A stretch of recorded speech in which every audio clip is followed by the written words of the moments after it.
Lepaskan tanganku. Lepaskan aku, kamu menyakitiku. Itu sakit. Masalah di bandara. Seorang wanita diduga dikeluarkan dari pesawat karena pelecehan seksual terhadap karyawan, lalu ditangkap. Semua ini terekam kamera tubuh, dan kami akan membahas setiap momennya untuk Anda sekarang. Selamat datang di Sidebar dari Law and Crime. Saya Jesse Weber. Ini bermula sebagai penerbangan rutin dari Salt Lake City. Polisi menyatakan seorang penumpang yang jelas mabuk diturunkan dari pesawat Delta lalu ditangkap di bandara. Laporan polisi terbaru dan rekaman kamera tubuh kini memberi gambaran jelas tentang apa yang menurut petugas terjadi di jembatan pesawat, termasuk dugaan pelecehan seksual oleh karyawan Delta. Penangkapan yang kacau di terminal dan konfrontasi yang berkembang sangat-sangat cepat. Polisi mengidentifikasi penumpang itu sebagai Cody Sierra Marie Byrne, 31 tahun. Menurut polisi, Byrne diminta pindah kursi karena sedang mabuk.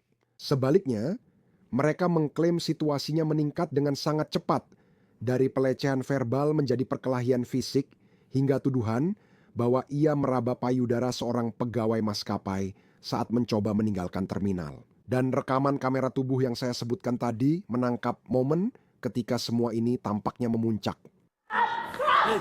Bu tenang. Berhenti, lepaskan tangan saya dan saya akan berjalan bersama Anda. Lepaskan tangan saya akan ikut Anda. Tolong lepaskan, Anda menyakiti saya. Oke, jadi apa yang terjadi? Catatan pengadilan menyebutkan semua ini terjadi pada 2 Oktober di Bandara Internasional Salt Lake City saat penumpang naik pesawat Delta ke Portland. Sekarang, polisi mengatakan staf maskapai khawatir tentang Byrne. Mereka percaya dia sedang mabuk dan mereka meminta supervisor untuk memindahkannya dari baris pintu darurat. Namun saat mereka mengantarnya ke kursi baru, petugas mengatakan dia menabrak seorang karyawan Delta dengan bahunya dan menjatuhkannya. Pilot keluar dan memerintahkan agar dia dikeluarkan dari penerbangan. Saat itu, menurut polisi, mereka menyatakan Byrne mencoba lari melewati area aman di jembatan pesawat dan kembali menyerang karyawan. Kali ini, diduga dia mencekik leher, menarik rambut, dan meraba payudaranya. Begini, dia ditemukan di terminal tidak mencoba memanggil taksi atau keluar, tapi justru memesan penerbangan lain. Dan disitulah petugas turun tangan dan melakukan penangkapan, tetapi kabarnya dia mencoba melawan. Tuduhan meliputi pelecehan seksual, penyerangan, menghalangi polisi, dan mabuk di tempat umum. Wanita tersebut membantah telah menarik karyawan itu. Namun, dia tampaknya mengakui bahwa dia memang sudah minum-minum sebelumnya pada hari itu. Kita akan menguraikan klaim polisi karena penundaan penerbangan ini cepat berubah menjadi kasus kriminal. Dan rekamannya sejujurnya membuatnya mustahil untuk diabaikan. Untuk memperjelas, saat rekaman bodycam dimulai dan polisi tiba, mereka mengatakan agen Delta telah melaporkan dugaan pelecehan seksual di jembatan pesawat. Dan polisi menemukan Cody Sierra Marie Byrne di terminal dekat konter Alaska Airlines. Mereka bergerak cepat. Dan dia langsung tampaknya menuntut untuk tahu kenapa dia ditangkap. Aku mabuk tadi pagi. Apa? Tunggu dulu. Enggak, untuk apa? Jangan tegang. Ayo lihat ponselmu. Apa? Berbalik, letakkan tanganmu di belakang punggung. Taruh tangan di belakang punggung, santai. Santai saja. Ditangkap karena apa? Tidak, saya tidak ingin tahu. Kami akan sudah beritahu Anda di sini sebentar lagi. Tenang. Atau kamu bisa dijatuhkan ke tanah. Tenang, atau kamu bisa dijatuhkan ke tanah. Apa? Tenang. Ditangkap karena apa? Bisa Anda jelaskan alasan penangkapan saya? Kamu beritahu aku sekarang. Aku akan memberitahumu saat kami sudah siap. Tidak, itu bukan caranya. Sebenarnya memang begitu.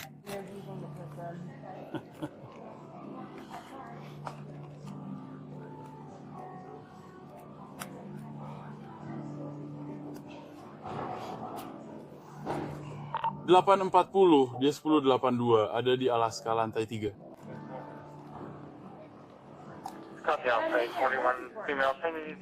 Saya ditangkap karena apa? Karena penyerangan. Karena penyerangan? Ya. Untuk siapa? untuk seorang karyawan Delta. Bisa berhenti meringis pergelangan tanganmu? Kamu harus berjalan. Tidak, kamu harus relax. Jika kamu berjalan, kamu tidak akan terluka. Aku terapis pijat. Kamu harus menahan diri. Aku tidak menahan diri. Tenang saja. Kamu harus berjalan. Aku akan berjalan kalau kamu tenang. Kami tidak akan bermain-main denganmu. Iya, Tuhan. Kau akan mendapatkan... Apa? Tolong. Kamu sedang mabuk, kamu akan membuat dirimu semakin bermasalah. Kamu menyakitiku pergelangan tanganku. Aku seorang terapis pijat. Kami memegangmu supaya kamu tidak jatuh. Itu tidak benar. Iya, benar. Kamu harus melepaskan, terus berjalan, berhenti. Bu, tenang. Berhenti. Lepaskan tanganku. Dan aku akan berjalan bersamamu, lepaskan tanganku, dan aku akan berjalan bersamamu. Lepaskan aku, kamu menyakitiku, itu sakit. Kamu sudah... Aku tidak akan berjalan bersamamu. Aku akan berjalan bersamamu. Lepaskan tanganku. Itu sakit. Ya Tuhan, kamu menyakitiku. Tenang saja. Ini hanya akan menjadi lebih buruk. Berdiri. Kamu harus melepaskanku. Tolong lepaskan. Itu sakit. Itu menyakitiku, tolong lepaskan. Jalan saya, tolong. Aku akan jalan kalau kamu melepaskan tanganku. Terima kasih. Akhirnya lega. Ya ampun, aku seorang terapis pijat. Hei, santai saja. Aku sudah santai. Pegangannya tidak baik. Turunkan sedikit. Kamu pasti suka itu kan? Kami senang membantu Anda. Kami di sini untuk menjaga keamananmu, tapi harus menyelidiki ini. Kamu sedang ditahan, jadi tenang. Jadi pada titik ini, para petugas mencoba mengantar Byron keluar dari terminal. Tapi dia terus bersikeras bahwa dia akan bekerja sama jika mereka membiarkannya pergi. Polisi mengatakan mereka tak bisa karena dia melawan, risiko terjatuh, dan pergulatan terus berlanjut saat membawanya melewati bandara. Aku butuh, terima kasih, itu saja yang aku butuhkan. Itu saja yang aku perlukan. Alright, good. Jika kamu kerjasama, kami juga akan kerjasama. Itu tidak baik.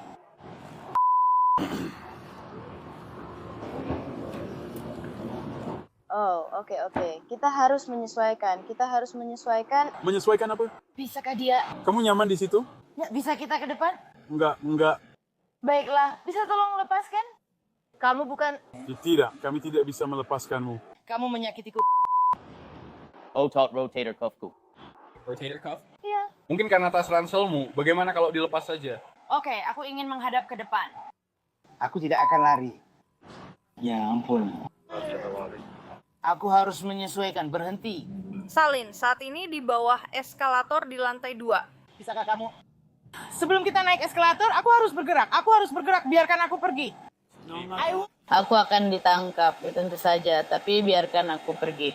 Kami tak bisa membiarkanmu pergi demi keselamatanmu karena kamu agak mabuk dan bisa jatuh. Aku harus maju. Kamu sedang menuju ke rel. Aku harus punya... Lebih dekat. Itu tempat mobilku berada. Kita akan menaruhnya di sana sementara. Aku harus maju. Rotator cuff. Rotator cuff. Apakah kamu mengerti bagaimana kelompok otot bekerja? Ini tidak baik. Aku harus maju. Bisakah kamu berhenti dan menilai lagi? Sebagai polisi... Kita hanya akan berjalan. Tidak, kita tidak akan hanya berjalan. Kita hanya berjalan. Ini membuat rotator cuffku sakit. Kita hanya berjalan. Aku dengan senang hati akan ditangkap. Tapi aku harus maju. Ini menyakitkan bagiku. Bisakah kamu... Tidak, aku harus pergi. Tanganku harus... Tanganmu. Mereka tetap di belakang punggungmu. Ya Tuhan. Aku ditangkap hanya karena membela diriku sendiri. Kalian merekam ini. Salt Lake City tidak mendapatkan...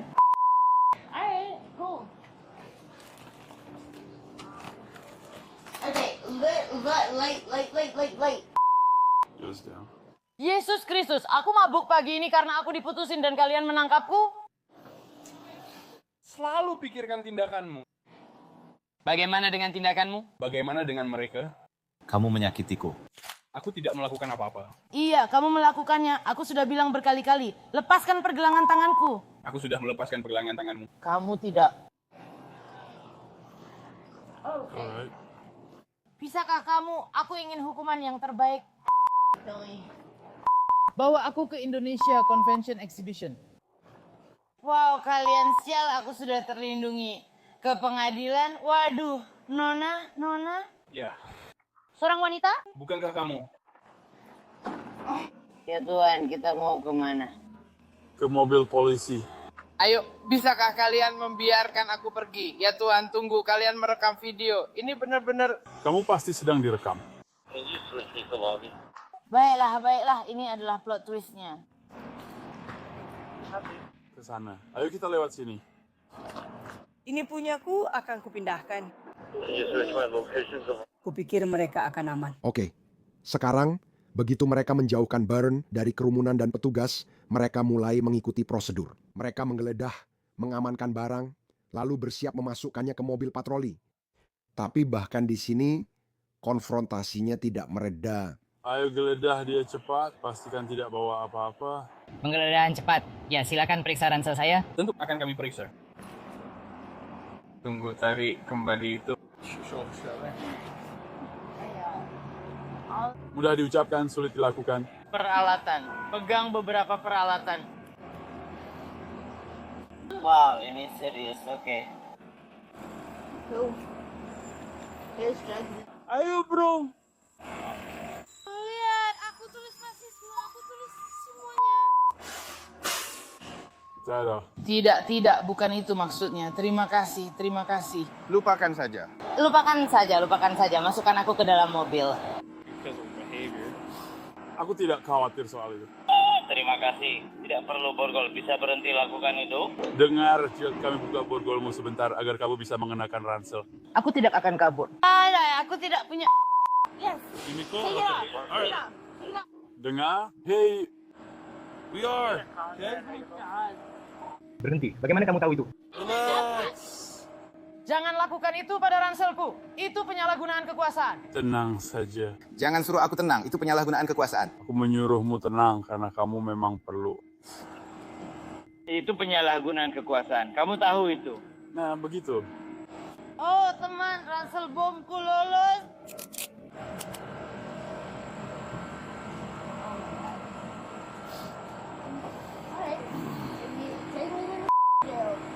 Tolong bawa aku ke penjara. Kamu sudah ada di dalam mobil.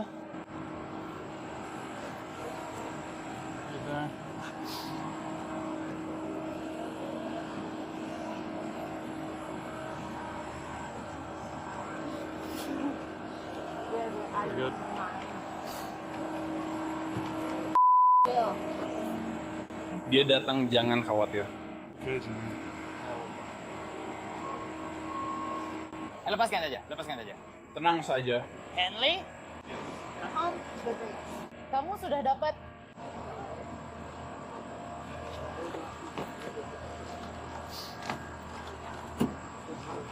.460 terhubung ke 843. Pagi ini, Ya. Itu sekitar 12 jam lalu. Apa kamu pernah mengalami putus cinta yang buruk? Enggak ada apa-apa, aku senang banget buat kamu. Aku agak mabuk pagi ini karena aku mendapat perlakuan kasar dari pasanganku dan aku minum karena itu. Jadi itu adalah... Itu nggak membantu kamu, itu yang aku coba jelaskan. Pagi ini. Saya benar soal deskripsi kecuali tank top hitam yang saya kira warnanya zaitun. Mungkin karena saya ingat ranselnya berwarna zaitun. Ya. Itu sudah mirip kan? Saya melihatnya dan langsung tahu apa yang... Selendangnya langsung jadi petunjuk yang jelas. Iya. Dia pasti langsung melewati semuanya. aku ingin menelepon ibuku tadi. Oke, ya, kamu tidak dalam posisi untuk membuat tuntutan. Aku tak akan bilang apa-apa. Kedengarannya begitu. Ini semua... Boleh aku menelepon ibuku? Kami izinkan kamu menelepon, tapi bukan sekarang. Boleh aku telepon ibuku sekarang? Tidak.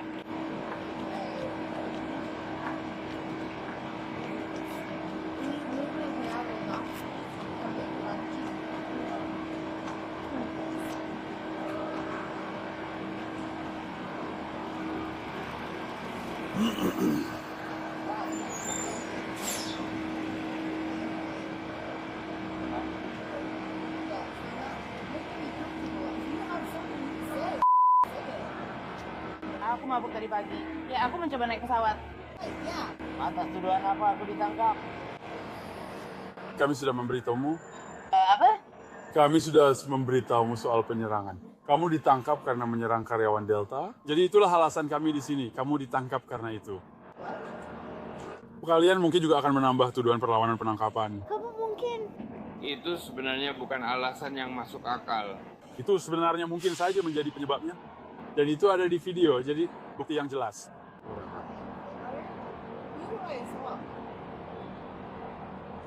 Tunggu, maaf, ini adalah kesalahpahaman. Setelah pertukaran berakhir, Cody Sierra Marie Byrne sudah diborgol dan dibawa ke mobil patroli. Masih berdebat dan bersikeras diperlakukan tidak adil, meski petugas berkali-kali menjelaskan ia ditangkap karena penyerangan. Namun, kamera tubuh hanya menunjukkan kepada kita bagaimana penangkapan ini terjadi. Bukan apakah polisi memiliki dasar hukum untuk melakukan apa yang mereka lakukan, atau seberapa serius tuduhan ini sebenarnya. Itu yang akan kita bahas sekarang. Saya ingin memperkenalkan seseorang yang pernah menangani kedua sisi kasus seperti ini. Di studio hadir Florina Altshiler, mantan jaksa asal Alaska, pernah bekerja di Alaska Airlines, kini jadi pengacara pembela pidana. Senang bertemu Anda. Terima kasih atas waktunya. Anda sudah menonton seluruh rekaman bodycam di sini. Apa yang paling menarik perhatian Anda? Mungkin dari sudut pandang manusia, tapi bagaimana dari sisi hukum? Ya, dia memang terlihat agak agresif dan mabuk, tapi ini sebenarnya bukan kejahatan besar di sini. Dia bersikap agresif, bertindak tidak pantas, dia didakwa dengan pelanggaran ringan. Saya tidak melihat dia akan dipenjara karena hal ini. Kita tahu betul apakah dia punya catatan kriminal atau enggak, atau seperti apa riwayatnya. Tapi jika diasumsikan dia tidak punya catatan, saya rasa dia hanya akan mendapat masa percobaan atau dakwaannya diturunkan menjadi tindakan tidak tertib dan dia bisa melanjutkan hidupnya. Saat Anda melihat video dan cara petugas mendekat, lalu mencoba mengendalikan situasi, tampak dia terus bertanya kenapa dia ditangkap dan apa yang terjadi. Dan mereka mencoba menjelaskannya kepadanya, tapi mereka juga, sepertinya kita akan membahasnya sebentar lagi. Apakah ada sesuatu dari proses interogasi terhadapnya, penangkapan, penahanan, atau apapun yang menurut Anda terlihat aneh, atau semuanya sudah sesuai prosedur? Cukup standar. Orang-orang selalu ingin tahu alasan mereka dihentikan, ditahan, atau ditangkap. Pertanyaan-pertanyaan seperti itu sangat wajar untuk ditanyakan tentu saja, dan biasanya petugas tidak langsung mengatakan Anda didakwa dengan tuduhan apa, entah itu penyerangan atau yang lainnya. Biasanya petugas ingin orang tersebut tenang, rileks, mengendalikan situasi, memborgol mereka, membawa mereka dari lokasi kejadian, dan pada akhirnya mereka akan menjelaskan. Ngomong-ngomong, apakah Anda sering melihat kasus seperti ini? Saya merasa kami sering membahas di sidebar tentang orang-orang yang dikeluarkan dari pesawat atau di gerbang. Seringkali, mabuk jadi penyebab situasi seperti ini. Apakah Anda pernah menangani atau melihat kasus serupa sebelumnya?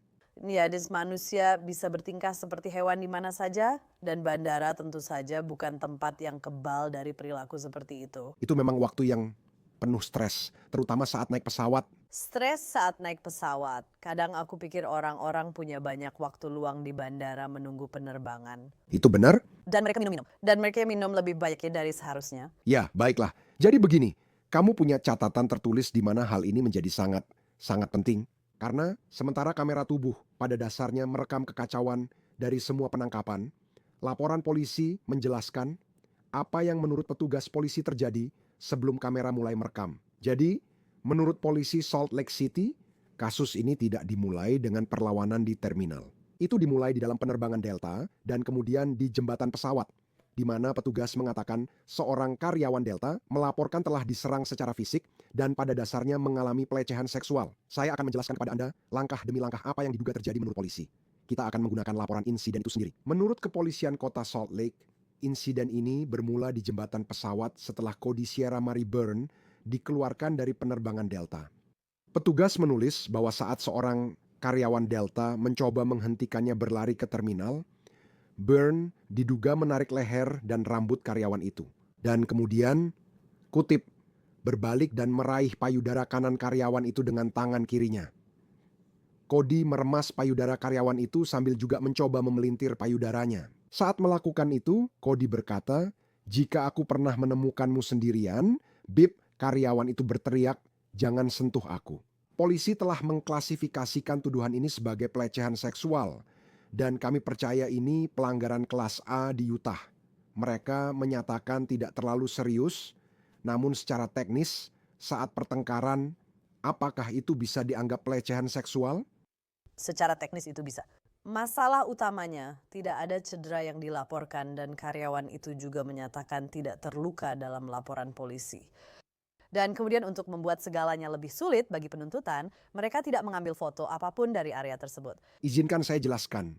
Jadi mereka bilang korban, ya, dia tidak terluka karena dugaan kontak terjadi di lokasi itu. Tidak ada foto diambil atau luka yang terlihat. Apakah itu masalah bagi jaksa? Itu menjadi masalah karena agar mereka dapat berhasil menuntut kejahatan penyerangan tingkat yang lebih tinggi, harus ada luka, dan jika tidak ada luka, itu adalah elemen penting yang akan hilang. Ya, itu bukan hanya ceritanya saja, kan?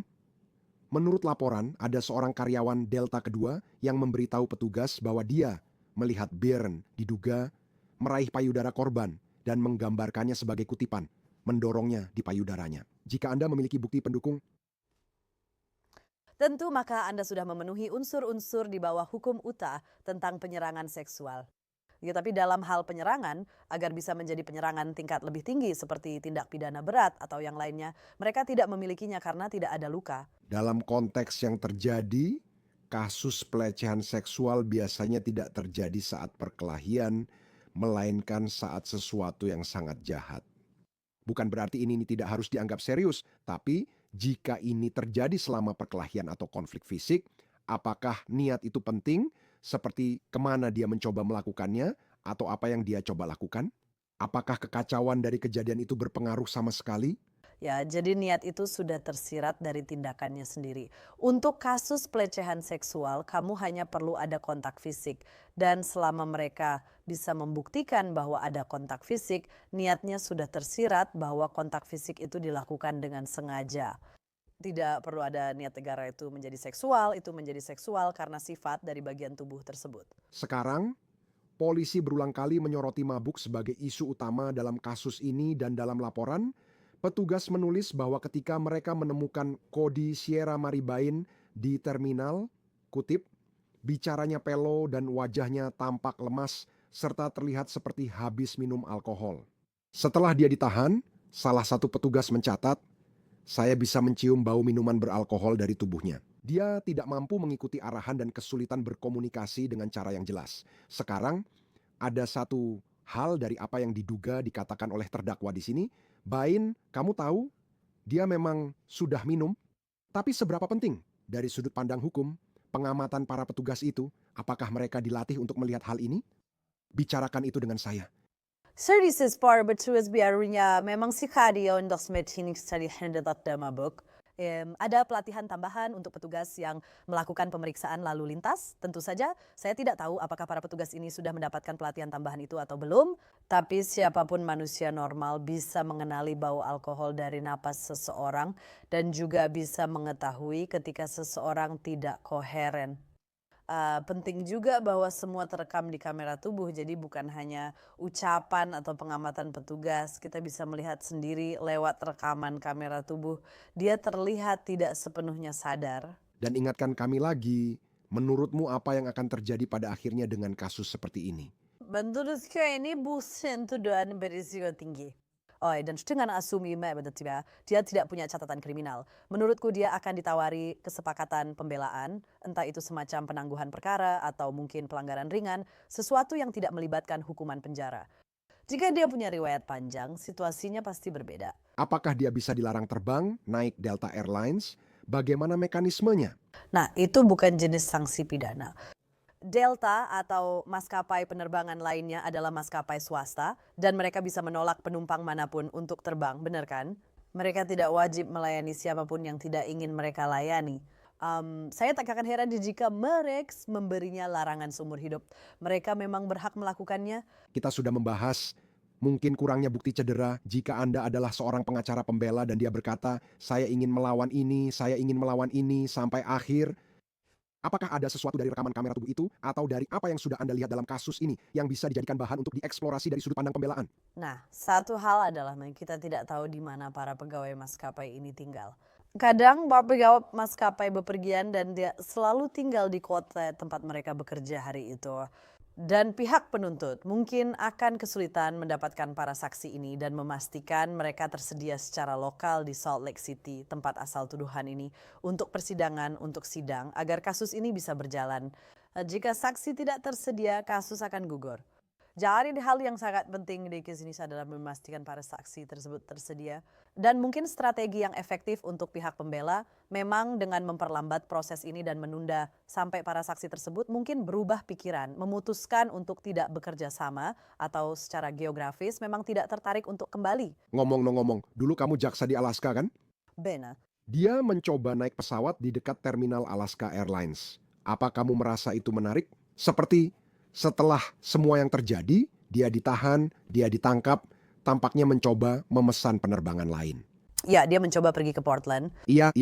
Delta tidak mengizinkannya terbang lagi. Dia sedang berusaha keras untuk kembali ke Portland. Aku tidak berpikir dia mencoba melarikan diri atau kabur. Aku rasa dia hanya berusaha untuk sampai ke Portland. Baiklah, kasus yang menarik, Florina. Terima kasih sudah meluangkan waktu. Senang sekali bisa memilikimu di sini, di studio. Selalu senang jika kamu ada di sini. Terima kasih. Terima kasih sudah mengundang. Baiklah, semuanya itu saja yang bisa kami sampaikan untuk kalian saat ini di Sidebar. Terima kasih banyak sudah bergabung bersama kami. Dan seperti biasa, jangan lupa berlangganan di YouTube, Apple Podcast, Spotify, atau dimanapun kamu mendengarkan podcast. Kamu juga bisa mengikuti aku di X atau Instagram. Saya Jesse Weber. Sampai jumpa.